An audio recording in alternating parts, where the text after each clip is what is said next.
vazia, Jesus Cristo transformou. Não tinha paz nem alegria, até que o Salvador me achou. Tal como a flor que no jardim desponta para a luz do sol, assim brilhou um dia em mim Jesus. Nasci de novo pra entender o amor que Cristo tem por mim. Jesus achou-me, agora sou feliz. Pra me encontrar, perdeu sua vida, meu Jesus, o bom pastor. A mão que foi na cruz ferida me salvou, tão pecador. A ti, Jesus, Cordeiro eterno, confesso que és meu Salvador. Já me lavou teu sangue carmesim.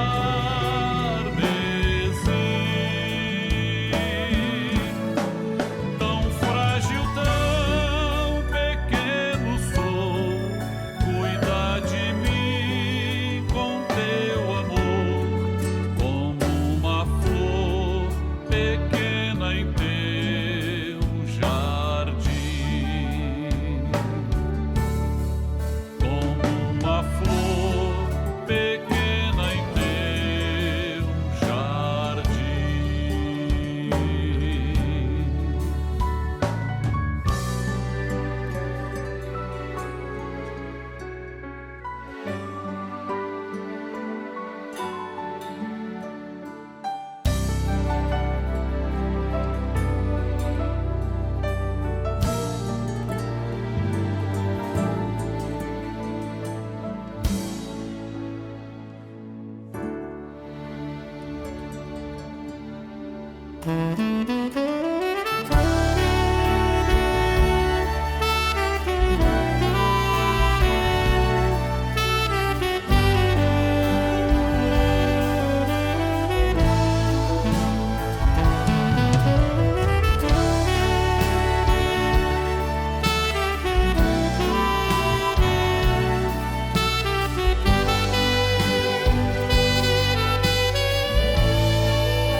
Meus temores e aflições, minha dor, decepções, aprendi a colocar minha vida sobre o altar. Então sei que posso orar e em Deus posso confiar.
Pois o sangue de Jesus é que tem o poder.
Este mundo não tem a sua paz. Este mundo não conhece o que é amor. Este mundo não sabe o que é ser feliz. A paz do Senhor Jesus. Dentro de 5 minutos, daremos início às participações da Escola Bíblica Dominical, transmitidas por esse canal. Convidamos você e sua família para participarem. Compartilhe esse link, passe para amigos, vizinhos, parentes, pessoas por quem você está orando. E juntos receberemos uma grande bênção do Senhor. Fez-me entender o que é a salvação. Então abri o meu coração. Ele é Jesus. Ele é Jesus.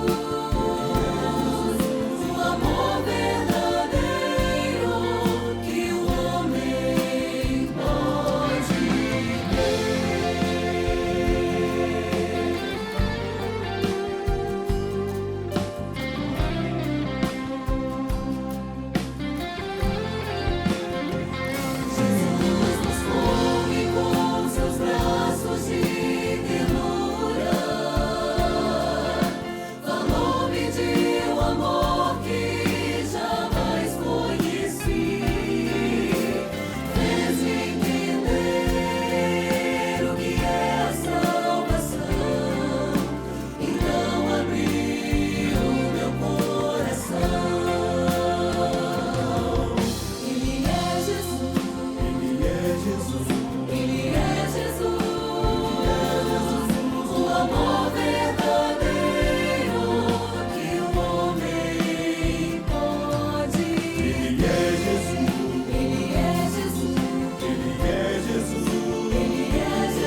Bem, irmãos, a paz do Senhor, dando início ao nosso programa do dia 19 de janeiro, nosso terceiro programa do ano. Queria primeiro apresentar os dois companheiros que estão conosco. Você é o Maurício Rocha, diácono, lá na Igreja Serrão, Serrão. Igreja do Governador. Isso. Pastor? Pastor João Luiz Lindoso. Isso, dá um abraço nele. Com certeza. Você? Santiago Guerreiro, obreiro da Igreja Serrão, pastor João Luiz. Grupo de intercessão? Grupo de intercessão. Isso, muito bom. Bem, vamos dar início ao nosso programa? Nosso tema continua o mesmo, o preparo para o arrebatamento da igreja, os marcadores proféticos que se cumprem nos nossos dias. Nós hoje vamos estudar dois livros, Apocalipse capítulo 3, verso 1, de 1 a 6, desculpem, e Mateus 13, 44. Vamos à primeira pergunta? Amém. Podemos? Podemos. Lendo Mateus capítulo 13, verso 44, o que vocês acham e entendem das expressões tesouro escondido? A letra A nos diz o seguinte, um tesouro escondido, a expressão um tesouro escondido.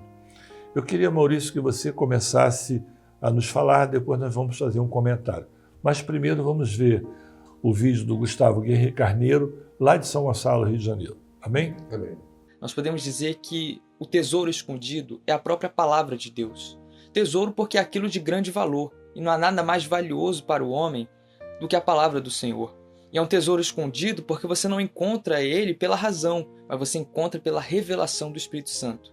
Em Isaías capítulo 45, versículo 3, a palavra nos diz: E te darei os tesouros das escuridades e as riquezas encobertas, para que possas saber que eu sou o Senhor, o Deus de Israel, que te chama pelo teu nome. Que riquezas encobertas, tesouro das escuridades, é para falar de um tesouro escondido. E a promessa do Senhor é que Ele nos dará a conhecer os mistérios da sua palavra, que para nós é um grande tesouro. Amém? A todos a paz do Senhor Jesus. Então, Maurício, o que você achou do vídeo do Gustavo, aqui de São Gonçalo? Você quer acrescentar alguma coisa, fazer algum comentário, por favor? Sim, o vídeo do Gustavo, a resposta do nosso irmão, foi muito completa. Mas eu acrescentaria ainda a respeito dessa questão do tesouro escondido. Quem escondeu esse tesouro? Que não está claro, vamos dizer assim, na resposta do irmão. E a gente poderia dizer que quem escondeu esse tesouro foi a religião, né? A igreja daquela época, a igreja dominante daquela época. E escondeu porque a gente pode até entender que não tinha esse valor que hoje nós damos à palavra do Senhor. Sim. Quem esconde um tesouro muitas vezes o esconde até porque não precisa lançar a mão dele naquele momento. E era o que acontecia naquela época, né? Os cultos, né? As reuniões onde era lida a palavra era lida em latim, né? As pessoas não tinham acesso, não entendiam o que estava sendo dito, e na verdade era algo que não tinha o objetivo de tornar conhecida a palavra de Deus. Então, quando esse tesouro ele é encontrado, né, por Lutero, e é isso que nós vamos ver nas outras respostas, ele tem esse caráter de tesouro realmente porque Lutero identifica ali o valor desse tesouro que estava ali escondido. Sim. Historicamente, Maurício, a parábola foi dita mais de 1.500 anos atrás, né? E nós podemos entender o seguinte, a época de Lutero, a igreja era predominante, não é isso? Sim. Todas as posses, né, terras, tudo aquilo que tinha era sempre um feudo em que era de propriedade do reinado e automaticamente a igreja mor na época, né? E nós vemos o seguinte, que você podia até comprar um terreno, um local, só que aquilo ali era uma concessão de utilização.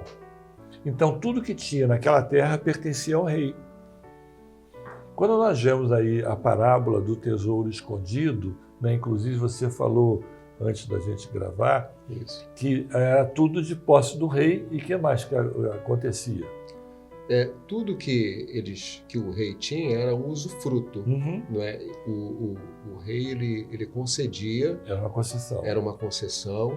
E os proprietários, né, supostos proprietários, eles apenas utilizavam daquele bem, mas ainda assim tinham que pagar os devidos impostos ao rei e utilizar a terra tão somente. Não é? Eles não eram donos da terra. E tudo aquilo que eles, porventura, achassem na terra era devido também Isso. ao rei. Primeira coisa, era muito mais fácil, né? Vamos lá, se o proprietário fosse um soldado, não é? Sim, Ele trouxesse despojos, onde é que ele ia botar? Não tinha lugar, ele enterrava no exato. terreno. Aquilo ali é o tesouro dele. Foi o que aconteceu com Lutero, né? Ele sabia do tesouro que tinha na palavra, ele sabia aquilo que ele tinha na mão, ele largou tudo aquilo que ele tinha, né, de posse carnal, né? Vamos lá, posição social, valores que ele tinha, largou tudo em função da palavra. E aí começa a reforma religiosa. Amém? Amém. Quer falar alguma coisa, Thiago? Ou Santiago? Apenas a questão da salvação que contém Sim. esse tesouro. Esse projeto de salvação que é contido, esse mistério que fez com que eles escondessem ali a palavra, né, que contém esse mistério, para nós hoje é uma grande segurança. Então, o objetivo deles terem escondido a palavra é porque nela contém o grande projeto de salvação do homem e que hoje esse mistério, ele para nós é uma grande segurança, a revelação desse mistério que hoje tem sido transmitido nos nossos dias. Então nós precisamos entender aquilo que o Maurício falou, né, Maurício? Era uma coisa que para eles era normal.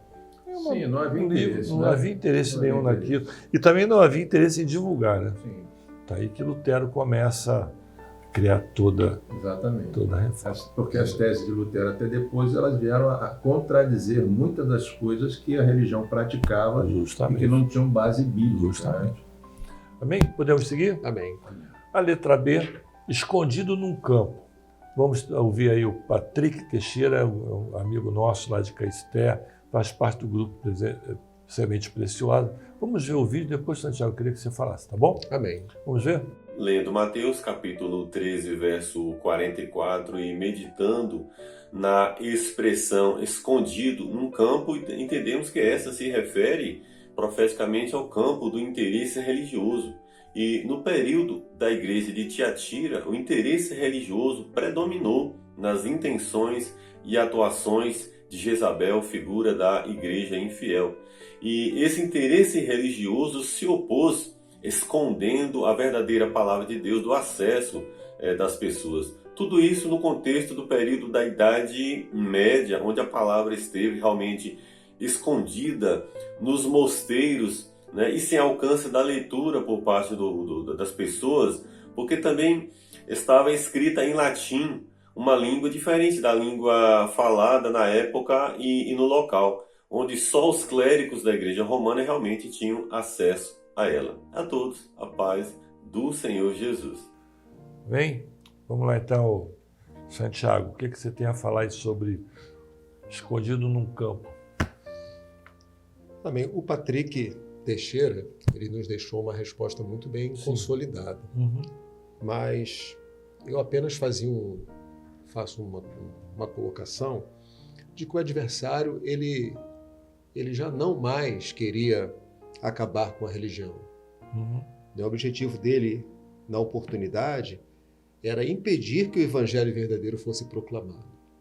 Então ele desvirtua a doutrina, tirando aquela doutrina verdadeira, o evangelho verdadeiro, passando por uma verdade, digamos, que eles queriam, invertiam os valores.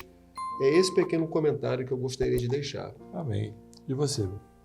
Pastor, essa resposta do irmão Patrick me fez pensar num perigo que permeia, vamos dizer assim, que ronda até hoje até a própria igreja fiel, né, que é a religiosidade. Né? Religiosidade é diferente de servir ao Senhor, de ser fiel ao Senhor.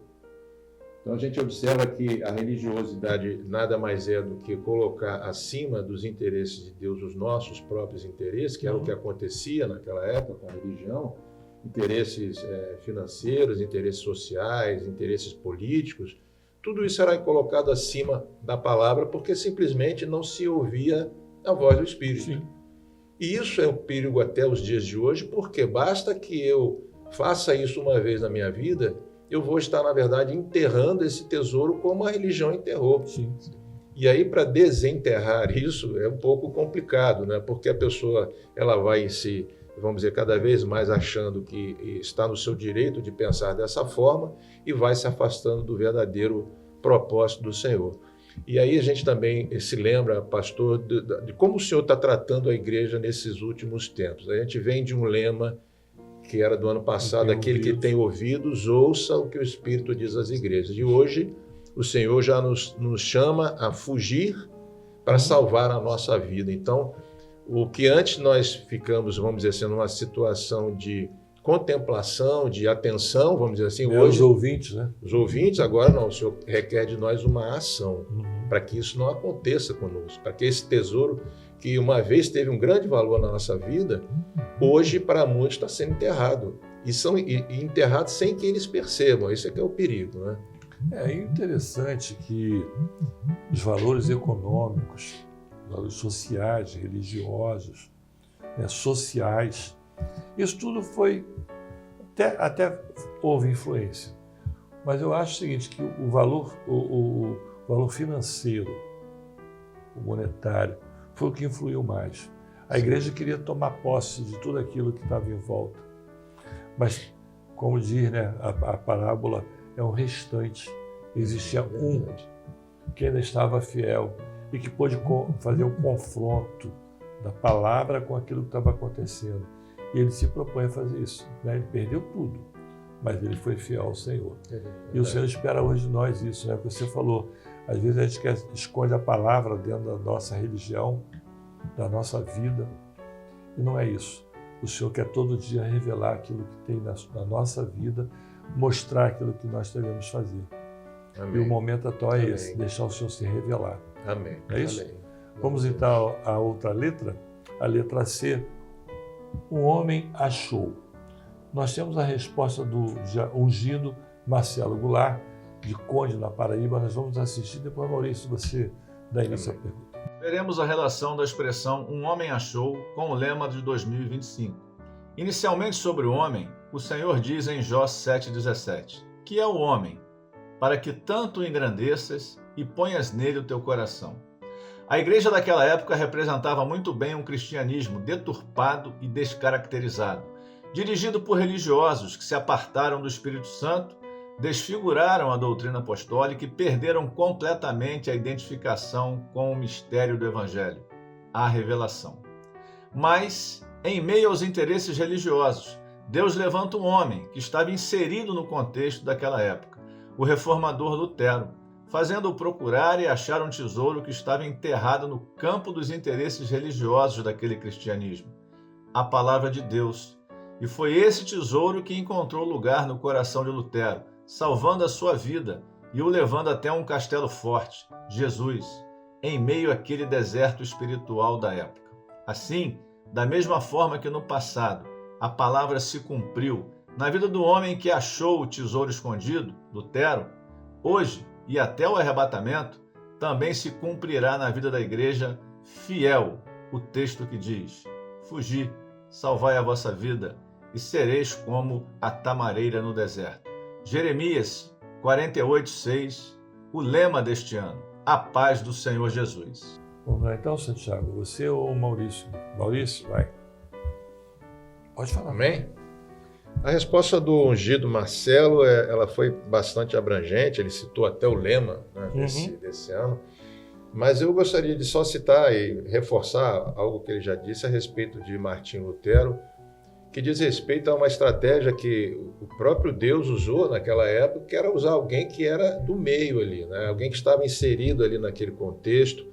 A gente sabe que Lutero ele era um teólogo, ele era um professor universitário daquela época, ele lecionava sobre a palavra de Deus, então ele era alguém que com certeza estava debruçado sobre a palavra todos os dias, né?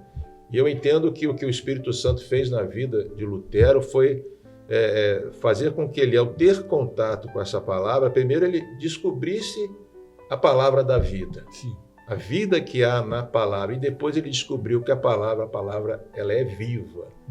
Então, nesse momento em que ele faz essa descoberta, eu entendo que para ele se torna impossível ele continuar naquele meio.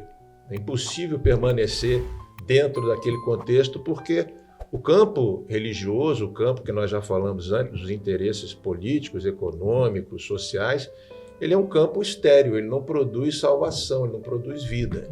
Ele produz um engano durante um tempo, aquela vida do homem que fica naquele marasmo, naquela mesmice toda, principalmente em tempos onde não se havia contato com a palavra de Deus, não se ouvia a voz do Espírito, mas o Senhor pensou ali, Lutero tirou ele ali daquele meio para ele ser ali o reformador, o principal reformador, né?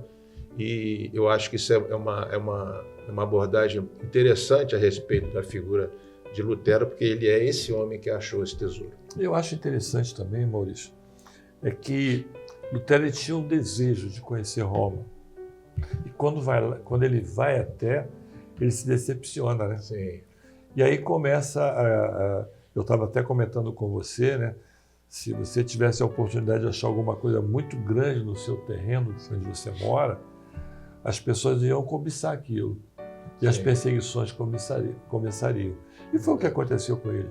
Ele começou a ser perseguido por todos, né? E isso nada mais faz do que levantar o Evangelho, o perfeito Evangelho, né? Não é religião, mas é o direito à salvação, o direito a ser o sacerdócio universal do crente. E todas as teses que ele fez, né, começaram a valer a pena a partir dali. Ele começa a demonstrar o verdadeiro tesouro que ele tinha recebido. Não era somente uma coisa pequena, porque o tesouro ele já conhecia, mas só confrontou a verdade, né? E a verdade fez. Santiago. A gente observa que o Senhor, ele em todo o tempo, sempre preservou um remanescente fiel. Sim. Assim como hoje o Senhor tem preservado um povo, tem preparado um povo para o arrebatamento, naquela oportunidade, Martinho Lutero, ele lá em 31 de outubro de 1957, ele foi esse homem que o Senhor utilizou para ali colocar aquelas teses ali no castelo. Assim o entendi. Então vamos lá. A primeira tese dele, aquelas que a gente já tem separado, justificação pela fé. Na igreja de Jezabel, salvação por obras, perdão na compra de indulgências. Né? Sacrifício universal do crente, dependência total de um intermediário para chegar a Deus. Né? Depois nós temos aí a dependência, inclusive, do vigário, do Papa. Aí nós vemos ao Senhor Jesus Cristo, o único eterno Salvador. Muitos salvadores. Quantos, né? Que eles têm. Livre exame das Escrituras, proibição da leitura da palavra. Isso tudo Lutero viu e entendeu que o grande tesouro dele era a palavra, aquilo que você falou, né? Amém. Acho que é um momento muito especial da vida dele e que nós agradecemos até hoje. Amém. Glória a Deus. Ser gratos a ele e o Senhor mostrando o verdadeiro tesouro que ele tem para as nossas vidas. Amém? Amém. Amém. Pergunta número 2, comparando Apocalipse, capítulo 3, verso 2, letra A, com Apocalipse 2, 24, o que confirmou os restantes de Tiatira em Sardes? Nós temos a resposta do diácono Rogério Barbosa, de Pedro Leopoldo, Minas Gerais. Vamos assistir e depois voltamos com a participação sua, tá, Santiago? Amém. Amém? Amém, pastor. O que confirmou os restantes de Tiatira em Sardes foi a promessa feita por Deus, que nós vamos encontrar no verso 24 do capítulo 2 de Apocalipse, onde ele diz que outra carga não vos porei. Essa promessa, ela foi feita pelo Senhor em virtude aos restantes que se encontravam em Tiatira, ou seja, aqueles que não se contaminaram, aqueles que não deram ouvidos às falsas doutrinas que estavam sendo ensinadas ali. Assim, na história da igreja, nós sempre vamos ver um povo remanescente, um povo fiel, aqueles que não têm se contaminado e não têm se envolvido naquilo que não é a doutrina estabelecida pelo nosso Senhor. A todos, a paz do Senhor Jesus. Bem, irmãos, eu queria corrigir um erro meu que foi difícil. Eu falei que era sacrifício universal do crente. Não existe sacrifício universal. Existe, o que é? Sacerdócio. Sacerdócio. Se não fizer correção, problemas virão. Eu também tenho Sim. uma correção para fazer. Sim. Quero pedir desculpa aos irmãos, mas eu falei uma data de 1957. Sim. Na verdade, é 1517. Isso. Né? E também as teses não foram colocadas no castelo, Sim. e sim na Catedral de Wittenberg. Isso. Então, dando prosseguimento, né? Santiago, o que você tem a nos falar? Sim, então, pastor, a resposta do nosso irmão diácono Rogério Barbosa foi muito completa. Sim. Né? Mas o comentário que eu faria é que essa carga não foi colocada novamente, não é? Como a resposta, outra carga não lhes poria, por conta da fidelidade do Senhor ao seu projeto. Então, o Senhor, pela sua fidelidade ao projeto, ele colocou que não colocaria mais essa outra carga. Amém. Amém. Maurício? O irmão disse bem, né? O Senhor ele é fiel naquilo que ele se propõe a fazer. Né? Eu separei um texto aqui que diz muito a respeito da nossa parte, né? Hebreus 12:14 diz assim: segui a paz com todos e a santificação, sem a qual ninguém verá a Deus.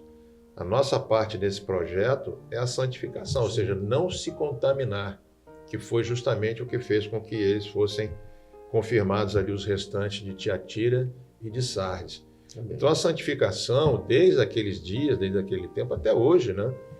Ela é fundamental, ela é primordial na vida do servo do Senhor, porque a santificação é que vai fazer realmente com que nós entremos ali pelos portões celestiais. Né? O pastor até lembrou o texto, né? Quem são aqueles de vestes brancas, né? Exatamente. Que vão prosseguir.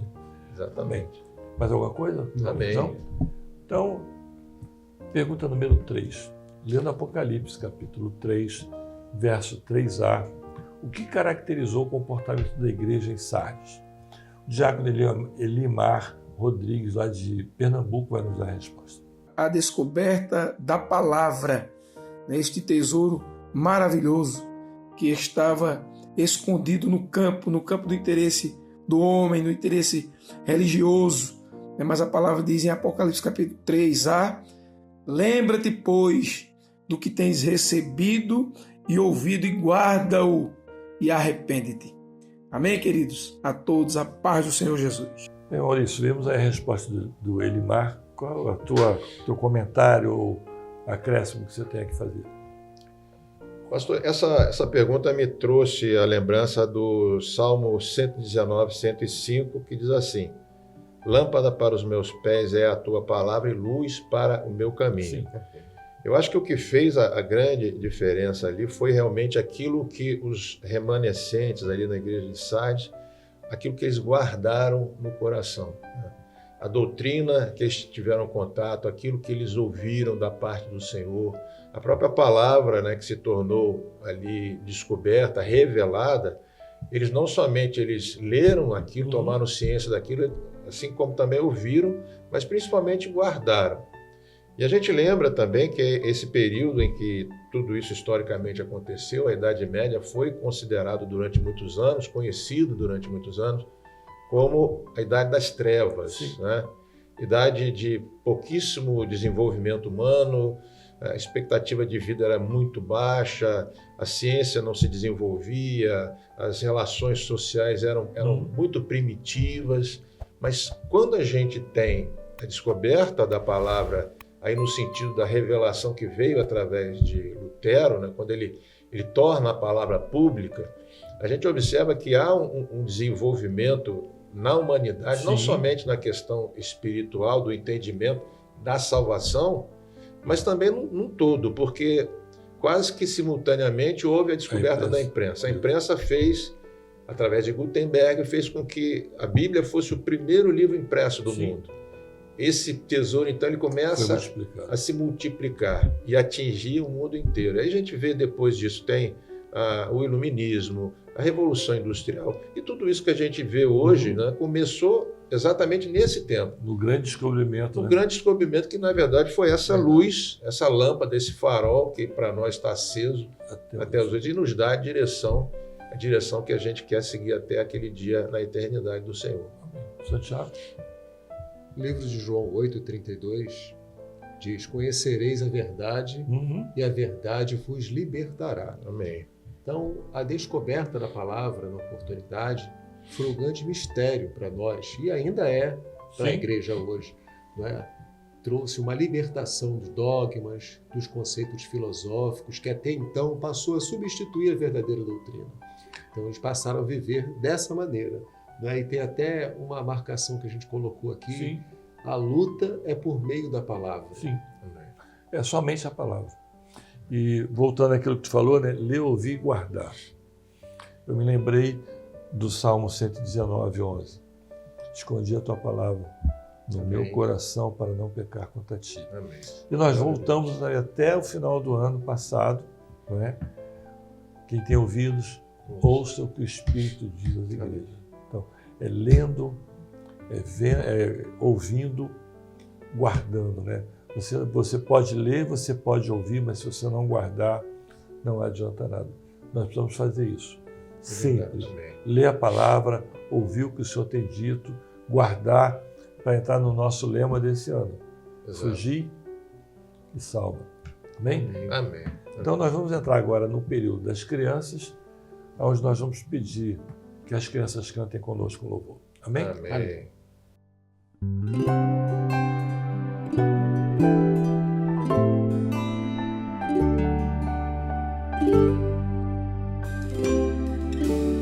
Lâmpada para meus pés, o caminho ilumina, revelada por Deus, guiará meu coração.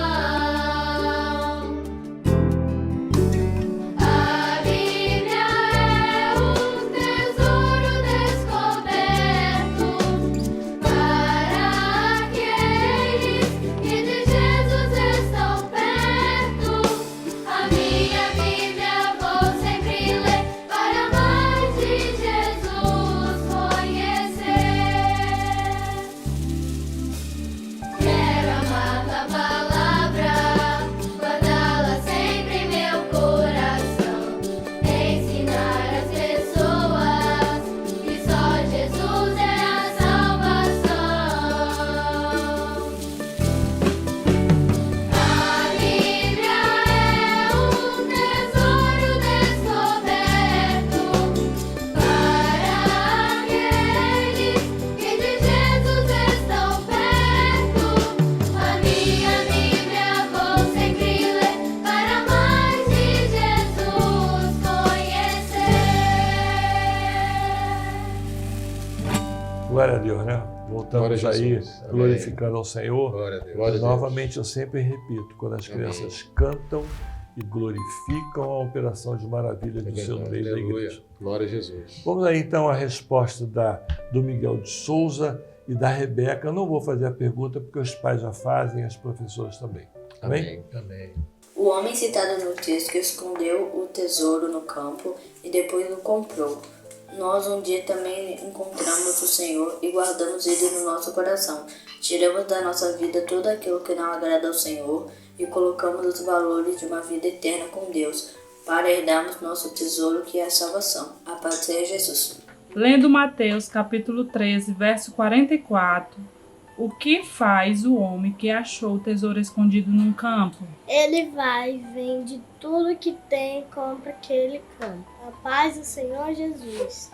Queria deixar um recado aí à mãe e à professora da Rebeca. Voltem a gravar vídeos. Muito boa resposta, né? A mãe falando, a Rebequinha comentando.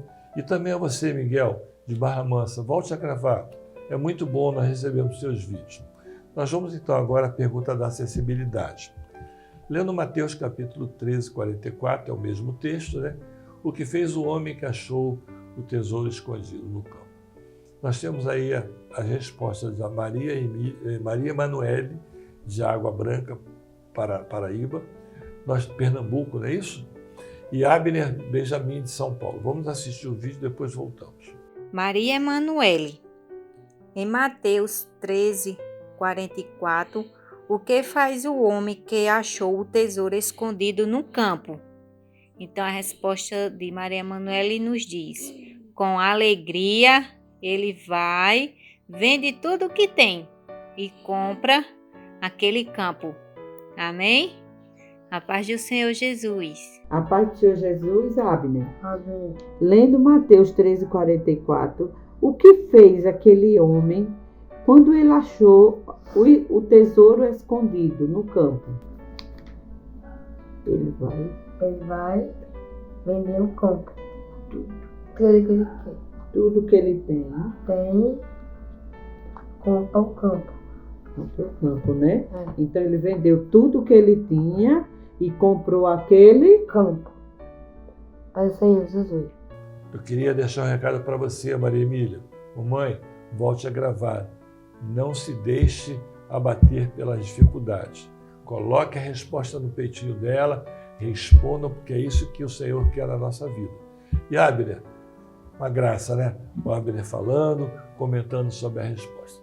Amém? Amém. Bem, irmãos, nós estamos encerrando o nosso programa. Alguns comentários que nós sempre fazemos. Vocês gravaram os vídeos, né, Santiago? Você, Maurício, está me devendo. Vamos gravar. Vamos gravar um vídeo Amém. com a resposta, não é isso? Amém. Amém. Vocês já se inscreveram no canal? Já? Sim. Eu queria fazer um pedido a você que está nos assistindo. Na realidade, eu ia fazer antes. Dê o seu like. Sem o like, o nosso programa não é impulsionado pelo YouTube. Então vai lá, você assistiu, mesmo você assistindo, dá o like e faça os 3 Cs. Sabe quais são os 3 Cs, irmão? Sei. Quais são? Curtir, comentar e compartilhar. Isso. Eu queria que você comentasse lá no nosso chat o que você está achando do nosso programa. Isso é bom para que nós não cometamos os mesmos erros. Daqui um pouco, lá na igreja de Serrão vai ver o culto presencial. Isso. Eu queria convidar você também a participar do nosso culto pelo YouTube. Passem. Né? Você tem uma lista grande de contatos, você também, Maurício, lá no jornal que você escreve na ilha. Vamos transmitir. Transmite lá o nosso link para o culto às 20 horas. Amém? Amém. Semana que vem estaremos juntos. A paz do Senhor Jesus. A paz do Senhor.